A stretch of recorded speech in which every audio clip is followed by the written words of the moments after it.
दोस्तों आज का ये वीडियो बाबा साहब का महिला सशक्तिकरण में क्या योगदान रहा है इसके ऊपर है।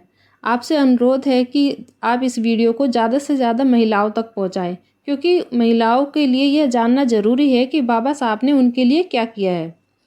दोस्तों कहते हैं पूत के पाँव पालने में ही दिख जाते हैं। ऐसे ही हमारे बाबा साहब थे, जिन्हें देखकर उनके माता पिता और गुरु उनको पूरा विश्वास था कि भीमराव एक दिन बड़ा होकर समाज के कल्याण के लिए ज़रूर कुछ बड़ा करेगा। बाबा साहब भीमराव अंबेडकर जी, जिन्हें संविधान शिल्पकार, मॉडर्न गॉडफादर ऑफ इंडिया, गरीबों के मसीहा जैसे नामों से जाना जाता है, उन्होंने भारत का संविधान लिखा, जो दुनिया का सबसे बड़ा संविधान है। वे चाहते थे कि सबको समान अधिकार मिले, फिर वह चाहे किसी भी जाति का हो, धर्म का हो या फिर नारी हो, उनके लिए सभी समान थे। दोस्तों जब वे छोटे थे तो उन्हें पढ़ने से रोका जाता था, उन्हें कक्षा के अंदर नहीं आने दिया जाता था। वह कक्षा के बाहर बैठकर ही पढ़ाई करते थे। उन्हें विद्यालय में पानी भी नहीं पीने दिया जाता था। बचपन से ही उन्होंने भेदभाव और नारी को पीड़ित होते देखा था। इस सब ने उनके दिल पर गहरी छाप छोड़ी और उन्होंने निर्णय लिया कि वे कुछ ऐसा करेंगे जिससे समाज में नारी और सभी को पढ़ने का अधिकार दिया जाए, समाज में सभी को समान अधिकार मिले। यहाँ तक कि समाज के कल्याण के लिए बाबा साहब ने अपने बच्चों तक की बलि चढ़ा दी। उनका बेटा बहुत ज़्यादा बीमार था, लेकिन बाबा साहब को गोल मिर्च सम्मेलन में एक बिल पास कराने के लिए लंदन जाना था। उन्होंने कहा, आज अगर मैं अपने एक बेटे को बचाने के लिए रुक गया तो देश के हजारों बेटों का भविष्य अंधकार में चला जाएगा। मैं अपने एक बेटे के लिए इस देश के हजारों बेटों का भविष्य अंधकार में नहीं जाने दे सकता। और वे अपनी पत्नी और बच्चों से ऐसा बोलकर चले गए। इस तरह उन्होंने अपने 4 बच्चों को खो दिया। बाबा साहब भीमराव अंबेडकर ने सिर्फ दलितों और पिछड़ों के लिए ही नहीं, बल्कि महिलाओं के अधिकारों के लिए भी संघर्ष किया। बचपन से ही उन्होंने देखा कि महिलाओं को नौकरों की तरह रखा जाता है और उन्हें पढ़ने का अधिकार नहीं दिया गया है। इसलिए 18 जुलाई 1927 को उन्होंने लगभग 3000 महिलाओं की एक सभा में महिलाओं से कहा, आप अपने बच्चों को स्कूल भेजिए। शिक्षा महिलाओं के लिए भी उतनी ही जरूरी है जितनी कि पुरुषों के लिए। आपको पढ़ना लिखना आता है तो समाज में आपका उद्धार संभव है। डॉक्टर भीमराव अंबेडकर ने महिलाओं की स्थिति में सुधार लाने के लिए 2 मुख्य अखबार भी स्थापित किए थे, मूकनायक और बहिष्कृत भारत। ये अखबार महिलाओं के सशक्तिकरण का मुख्य केंद्र थे। भारतीय संविधान के निर्माण के समय भी बाबा साहब ने महिलाओं के कल्याण से जुड़े कई प्रस्ताव रखे। इतना ही नहीं, आर्टिकल 14 और 16 में महिलाओं को समाज में समान अधिकार देने का भी प्रस्ताव किया गया है। 5 फरवरी 1951 को डॉक्टर भीमराव अंबेडकर ने संसद में हिंदू कोड बिल पेश किया। इसका मकसद हिंदू महिलाओं को सामाजिक शोषण से आज़ाद कराना और पुरुषों के बराबर अधिकार दिलाना था। महिला सशक्तिकरण की दिशा में इस ऐतिहासिक कदम से आज शायद बहुत कम लड़कियां परिचित होंगी।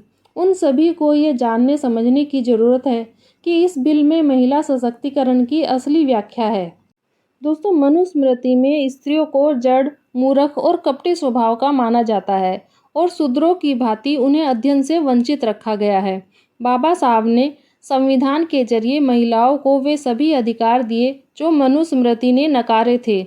उन्होंने राजनीति और संविधान के जरिए भारतीय समाज में स्त्री और पुरुष के बीच असमानता की गहरी खाई पाटने का सार्थक प्रयास किया। जाति, लिंग और धर्मनिरपेक्ष संविधान में उन्होंने सामाजिक न्याय की कल्पना की है। हिंदू कोड बिल के जरिए उन्होंने संवैधानिक स्तर से महिलाओं हितों की रक्षा का प्रयास किया। इस बिल के मुख्य 4 अंग थे। पहला है, हिंदू में बहुविवाह की प्रथा को समाप्त करके केवल एक विवाह का प्रावधान किया। दोस्तों पहले हिंदुओं में कई विवाह कर लिए जाते थे। ऐसी स्थिति में पहली पत्नी को प्रताड़ित किया जाता था। दूसरा है, महिलाओं को संपत्ति में अधिकार देना और गोद लेने का अधिकार दिया। दोस्तों पहले महिलाओं को संपत्ति में अधिकार नहीं दिया जाता था और ना ही उन्हें गोद लेने का अधिकार था। तीसरा है, पुरुषों के समान नारियों को भी तलाक देने का अधिकार दिया। हिंदू समाज में पहले पुरुष ही तलाक दे सकते थे।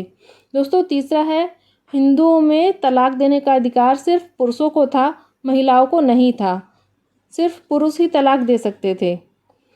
चौथा है, आधुनिक और प्रगतिशील विचारधारा के अनुरूप हिंदू समाज को एकीकृत करके उसे मजबूत किया।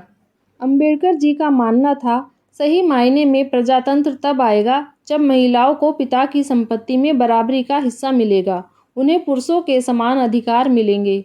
महिलाओं की उन्नति तभी होगी जब उन्हें परिवार समाज में बराबरी का दर्जा मिलेगा। शिक्षा और आर्थिक तरक्की उनकी इस काम में मदद करेगी। बाबा साहब के लिए हिंदू कोड बिल संसद में पास कराना आसान नहीं था। जैसे ही इसे संसद में पेश किया गया, संसद के अंदर और बाहर विरोध के स्वर गूंजने लगे। सनातन हिंदुओं से लेकर आर्य समाज तक अंबेडकर के विरोधी हो गए। संसद के अंदर भी काफ़ी विरोध हुआ। अंबेडकर हिंदू कोड बिल पारित कराने को लेकर काफ़ी चिंतित थे। सदन में इस बिल पर सदस्यों का समर्थन नहीं मिल पा रहा था।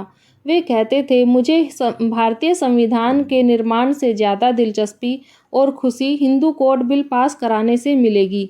आखिर में 26 सितंबर 1951 को नेहरू ने घोषणा की कि ये बिल संसद से वापस लिया जाता है। इस बिल के पास न होने पर बाबा साहब को बहुत ज़्यादा दुख हुआ। इसलिए 27 सितंबर 1951 को बाबा साहब ने मंत्री पद से इस्तीफा दे दिया। उन्होंने कहा, अगर मैं स्त्रियों के लिए कुछ नहीं कर सकता तो मेरा सत्ता में बना रहना बेकार है। सत्ता को छोड़ देना निस्वार्थ समाजसेवी की पहचान है। ये बाबा साहब जैसे लोग ही कर सकते थे। इसके बाद भारत की ही नहीं बल्कि विदेशों की महिलाएं भी बाबा साहब के पक्ष में आ गई। देश में और विदेशों में नारी जाति की आवाज़ उठने लगी। सभी स्त्रियां बाबा साहब के समर्थन में आ गई। काफ़ी संघर्षों के बाद यह बिल पास हो गया। यह संविधान शिल्पी के प्रयासों का ही परिणाम है कि भारतीय समाज में महिलाओं को अवसर प्राप्त हुए। बाबा साहब के प्रयासों का ही परिणाम है कि आज महिलाएं हर क्षेत्र में अपना परचम लहरा रही हैं। अगर वे ना होते तो आज मैं भी अपने विचार नहीं कह पाती। अपने विचारों की अभिव्यक्ति की आज़ादी सिर्फ बाबा साहब की वजह से ही मुमकिन हुई है। कुछ लोग कहते हैं, हर कामयाब पुरुष के पीछे स्त्रियों का हाथ होता है, लेकिन मेरा मानना है कि हर कामयाब स्त्री के पीछे एक पुरुष का हाथ है और वो है बाबा साहब भीमराव अंबेडकर। दोस्तों, अगर आपको यह जानकारी अच्छी लगी है तो इस वीडियो को शेयर और लाइक ज़रूर करें, और अगर आप चैनल पर नए हैं तो चैनल को सब्सक्राइब ज़रूर करें। जय भीम।